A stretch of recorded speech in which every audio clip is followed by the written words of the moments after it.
Hi, I'm Mardian. And I am Akbar. And I'm Chris. Welcome back to our Sefeo podcast episode.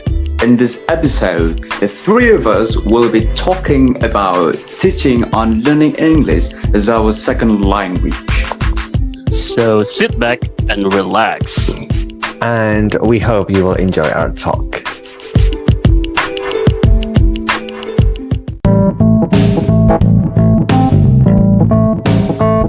So there's the thing that I've been wondering about. I would like to address to Akbar first. Anyway, you know how every teachers always claim that they use interesting method in teaching the language, So based on the current research that I read, and it was conducted by John et al. In 2021 regarding the challenges of English language teaching in Indonesia. And if I'm not mistaken, one of the purposes highlighted the reader about students' perceptions toward English language teaching, And the research revealed that the students were actually quite happy with the teaching styles provided by the English teachers in terms of teachers' attitude, sufficient materials, and also learning strategies. But the thing is, I kind of a bit confused regarding interesting media which was mentioned in the last part of the article. So Akbar, as the you soon to be a teacher, right? What do you think? What kind of consideration that you take into account when it comes to this interesting media? I see. I get the question. Thank you. Well, okay. In my standpoint, this far, we've got to consider some elements here, some factors when it comes to choosing the media for teaching this language, this English language. Yeah. The first is certainly the students. We've got to consider the students, right? Regarding the level, the age, for instance, the level may be beginner, intermediate, or advanced, and the age. Are they young learners? Are they adult learners? And so forth. That is the first factor. And the second factor is the material, certainly. The materials. Yes, the material. What kind of material are we going to teach? Is it grammar? Is it speaking, pronunciation, and so forth? Last but not the least is the learning environment. Is it in the classroom or outside? Yeah, we've got to consider that. If those factors will determine what kind of media that will be able to attract the students' attention. Those three considerations. So those three are considerations when it comes to interesting media that we are going to use in the classroom. Learning environment, and also students' background, whether they are a beginner. I mean, what was it? All right. It is the first is the students regarding the level and the age. The level, right? Yes, and the age. The second factor is the material, and the third is the materials. Indeed. Yeah, the material. Right. So the age, the materials, and also the learning environment. Okay, noted. And to add more question for you, it's like in your opinion, at what level should third year senior high school students be in the scale of the CEFR English? Is it B1, B2, or even is it C1? What do you think about this? I see. Now we talk about the level. I do believe that this is still related to the previous topic of discussion regarding the media here, the level. We can say that a student, a senior high school student, especially when they are in the last year of their senior high school education, in my very own opinion and in my biased opinion, I think this student is supposed to be at the level of B1 or B2, or in other words, we can say intermediate or upper intermediate. Yeah, indeed. Right. And there's also a reason for they are required to be on this level, actually. Right. So these students who are in the third year, they don't really require to be in advanced level, right? Like intermediate is enough for them. Yeah, and there is a rational reason for that, in my opinion. Right. Okay, understandable. Speaking of English that is taught at school, what comes to my mind is regarding the duration. Yes, the time. How long should it be? What is it to be taught at school? Okay. I can say that I'd like to ask this question then, Chris. Yep. Okay. So I've been wondering about the duration of how long English should be taught at school, especially perhaps in senior high school. The question is, English is commonly taught at school once a week. This is according to my observation. Is that amount of time adequate or enough to facilitate them to acquire fluency in this language? I see. Right. Thank you for the questions. I personally don't think so, because the language, no matter what it is, especially English, right? Because English is our second language. It's not our main language. It's not the language that we interact with in a daily basis. I think that kind of short duration, the short duration that students learn at school, as you said earlier, once a week, I don't think that's enough, because we need practice more. We need to be surrounded by a lot of English materials, so to speak, right?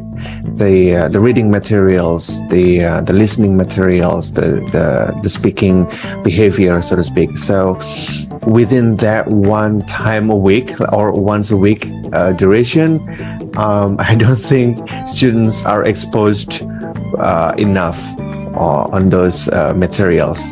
So I'm afraid the answer is no. And I also experienced the same thing. I wasn't quite exposed to a lot of English materials at that time when I was in a senior high school or junior high school, when I was only attending in a classroom only a few hours during the week. It's like, okay, I understood the basic materials. I understood the basic lessons, but it doesn't necessarily means that I can communicate with others using that language. In this case, using English language. Yeah, I see. Very understandable indeed. It's about the duration. Yeah, I think actually we were in the same boat, Chris. Back then, I was also very less exposed to English when I was in, junior high school and in senior high school. Yeah, we were in the same boat actually. Yeah, but the duration, I know. Me too, to be honest. Yeah, I think that's very important. The exposure of the learning material of this target language, English in this case, and still talking about this kind of exposure and the duration of or how long we've been exposed to English environment around us. Akbar, what do you think about this? What are likely to be the feasible ways that a language teacher can do to get his students or her students exposed to the English language in every single day, in your opinion?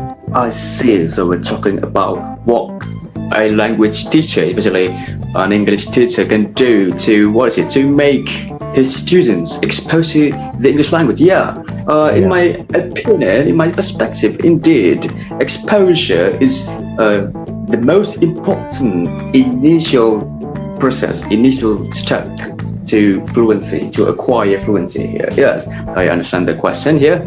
So like this, I have got the belief, I've got some kind of mindset that language is all about forming a habit. In other words, in order to be fluent in a certain language, we're talking about English here, it requires some kind of repetition. Yes, it's all about repetition, repetition. We repeat. Agree. Yeah. Indeed, it is about forming a habit. So we require, for instance, an English teacher is required to be able to facilitate or provide environments, whether it is offline or online environments, so that they will be able to get access to English, get exposed to English every single day. Yeah, for example, with an English teacher can create a WhatsApp group. Yes. Well, I think this is kind of a method for a determined English teacher, because this is going to be, kind of intricate and requires more attention though. Create a WhatsApp group. The teacher can, have the students report on the group about probably the songs or the movies that they have watched that day. They just tell about the movies or songs that they watched or heard that day and write down on WhatsApp group. Yeah, just now. I see. Yeah, using using the technology to help the learning process, isn't it? Certainly. Right. But when I heard Chris ask you about to get his students exposed to English language every single day, what can the teachers do about it? When I heard the word every single day, I think it's a really tough job for a teacher. This is a big job. Really? For them. Yes, this is really a big job, and it is almost sound impossible actually, if you're honest. I mean, I've been to speak from experience. I've been teaching for 3 years. I know it's a short amount of time to say it as an experience, but I believe that this is really a big job for a teacher, and at the same time, it's also hard to do. This is the students that we're talking about, that we try to help. And when it comes to every single day that we need to help them, to expose them to the target language, it's just there's something that is called as autonomous learner. Have you heard about that? Have you heard about that? Yeah. Autonomous learner. Yeah. And unfortunately, this kind of thing, it's not a gift. Not every student have it, even though that we support them with every single method that we have, every single way that we have for them. If they don't really have this kind of autonomous learner characteristic in them, it's a bit difficult. Not a bit, it's really difficult actually. So that's why I would like to propose that instead of every single day that we expose them with the English stuff, probably it's a good time to take a break a little while. Yes, a WhatsApp group like Akbar stated earlier is really good idea. I really like that actually. But even though that we do have that, I believe that we need to set a free time for them.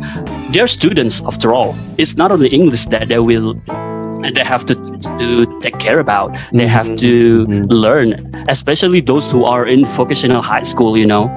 It's different with senior high school, right? They have a specific field they need to master, not only English. So that's why we kind of give them some kind of a rest here, a rest area. Let's not do it every day. Probably from a week, we can do 5 days or 4 days. Give them 2 days or something in order to take a little bit rest from English or something. That's what I thought. Like when you're going to the gym, right? You're 5 days training and 2 days off. So that your muscle can grow in a maximum level. Yeah, I agree on that. Yeah, kind of makes sense. Yeah. And anyway, guys, still about regarding the first thing that I said about teaching media, but this time it's not about teaching media. Let's go with the teaching styles. So Akbar, speaking of teaching styles, how will you incorporate media to the process? I see. Now we've got to a more pedagogic topic here, right? Say. Definitely. Pedagogic, this is very pedagogic, for teachers here. Teaching styles, teaching methods, trying to incorporate media. We're actually still talking about media here to the process. Yep. I think this is still related to the first question, I think, what was about interesting media, right? Right. I see. Indeed, we still have got to consider the 3 factors, which are the students, the material, and the learning environment. And we have got to match the media with the teaching style. These components have got to be, go together to be, appropriate for each other here. We know there are two types of media in general. The first is conventional, and the second is Conventional. digital. Yeah, the digital. Oh, right. For instance, conventional media such as whiteboard, papers, and so forth, and digital media, Android applications or online websites. Those are digital medias.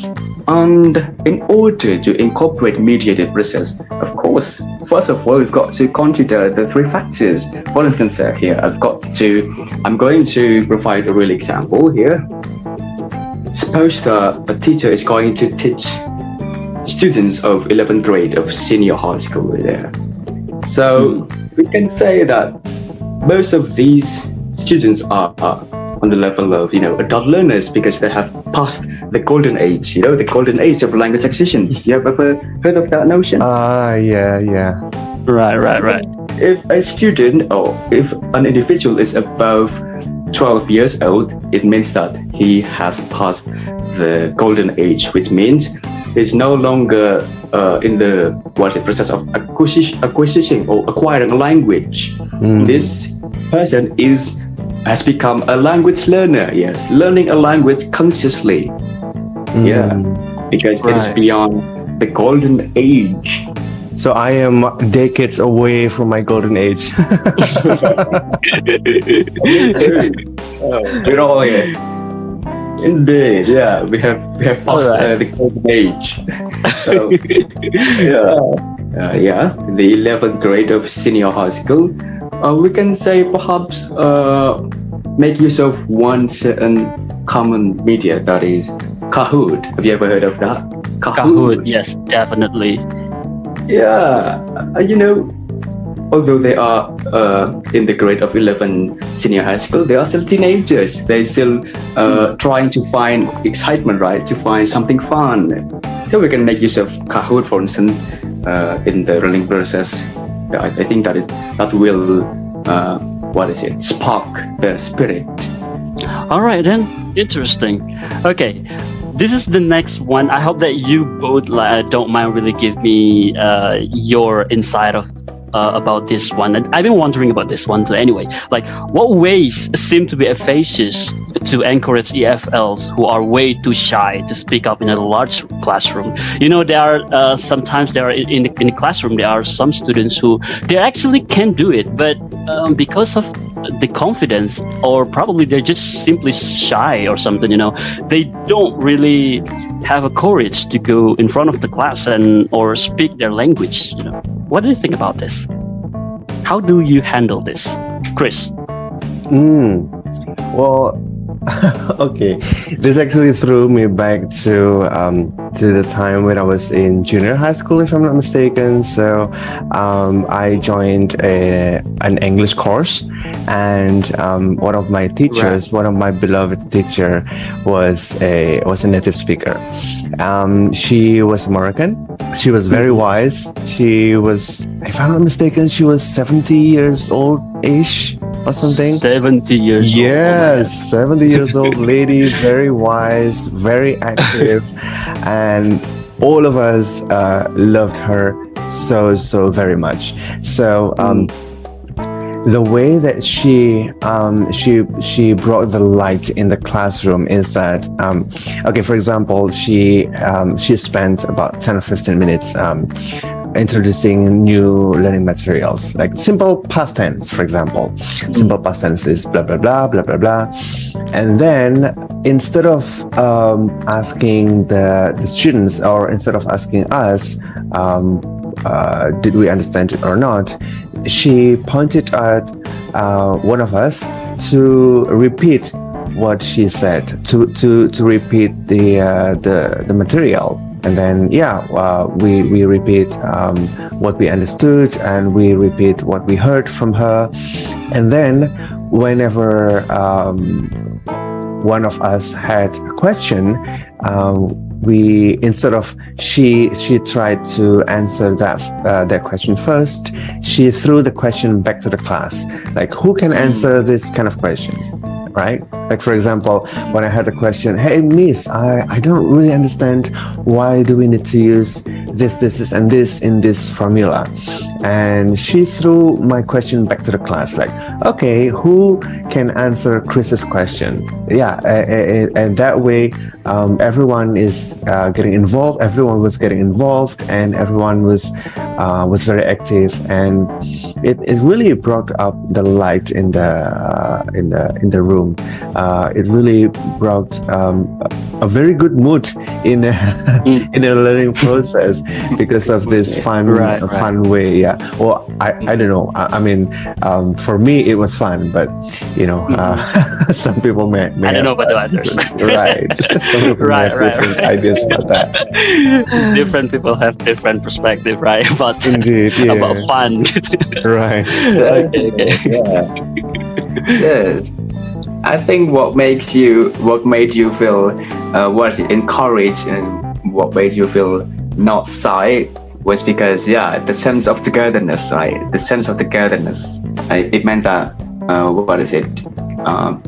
when a student in your classroom that time was asked about a question, yes, the teacher threw back the question to the class. So it means that the student is not alone, felt not alone, right? So everyone. Right. So it's not like one-way communication. It's more warmth and open discussion kind of thing.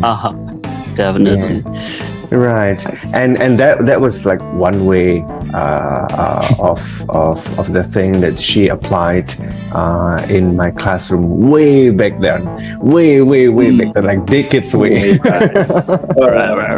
Been ages, right? Right, when I was. Oh well, when I was very young. Listening to your story, like I wish I had that kind of teacher anyway. Back then I had one, but unfortunately it was not really good. I'm not going to judge. She was good actually, but I don't know. Probably it was me back then. My brain, I guess, was I couldn't really understand about the things that she explained or something. It's really hard. Even though I saw my friend that they like it, but I'm not sure. I didn't hate it actually, but I just couldn't understand the whole thing. That's it. It's completely blank. Completely blank. Like, what on earth was this? Yes, exactly. That's what happened back then.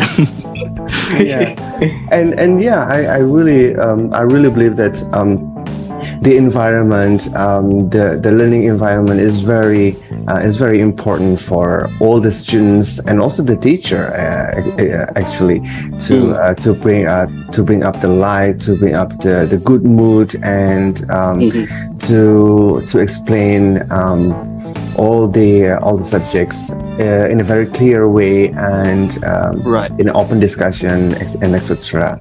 And it really for me I think it really depends on the teacher on how they set the environment, right?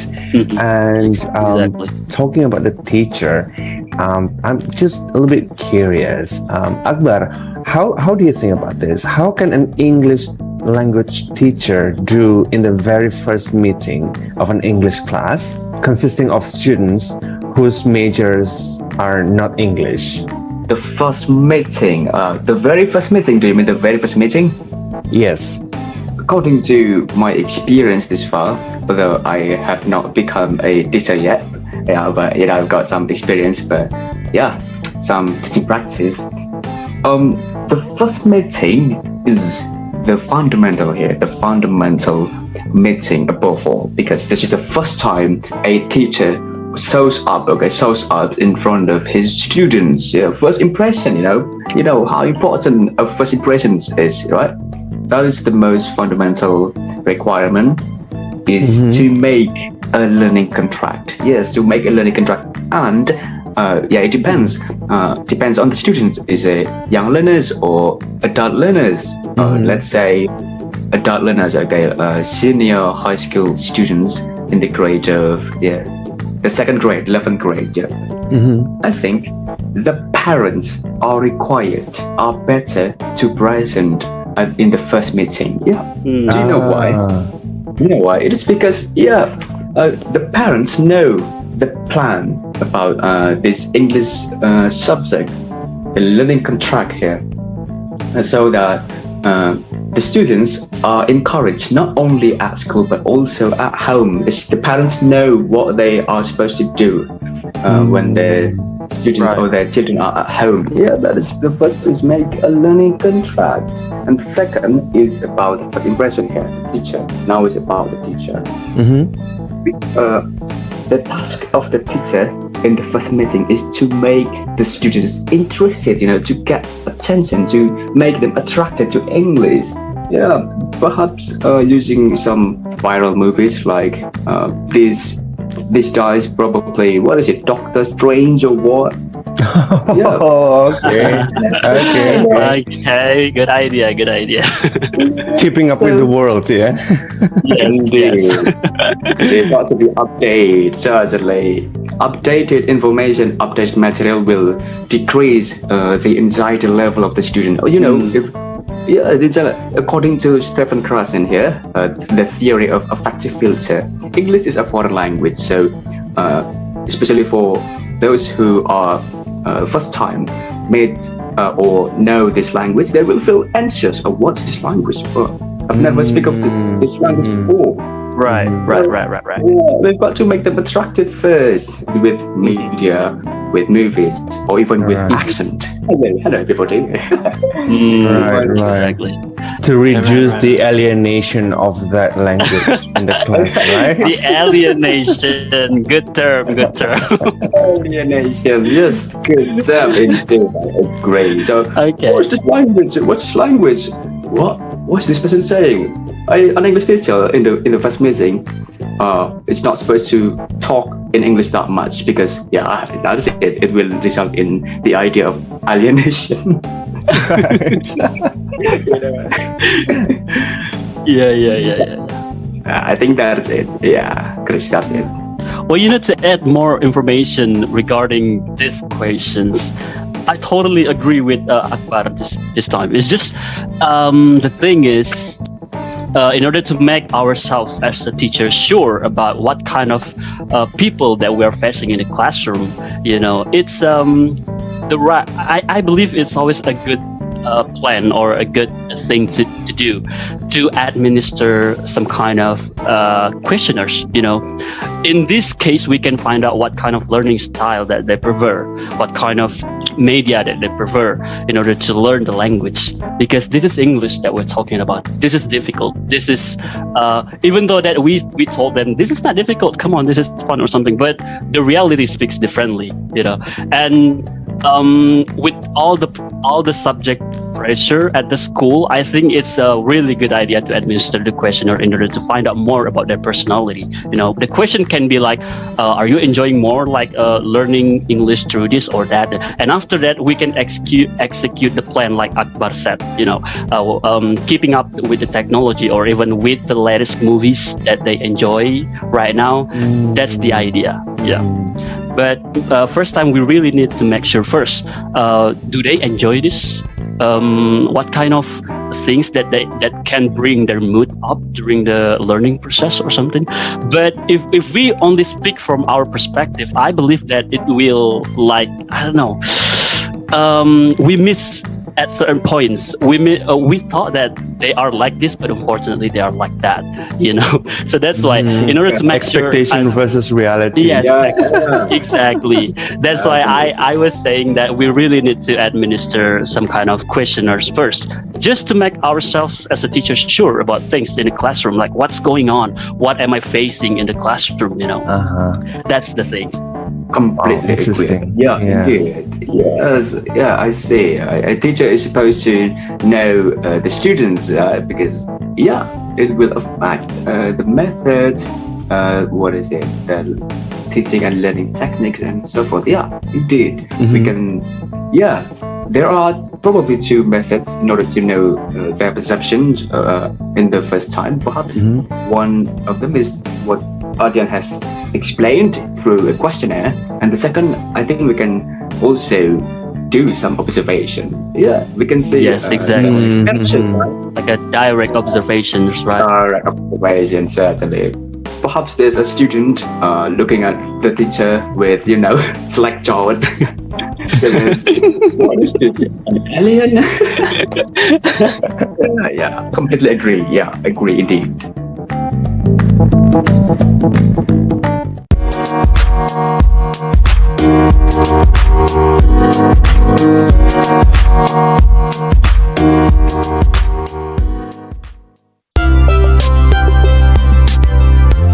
Thank you for listening to this episode anyway.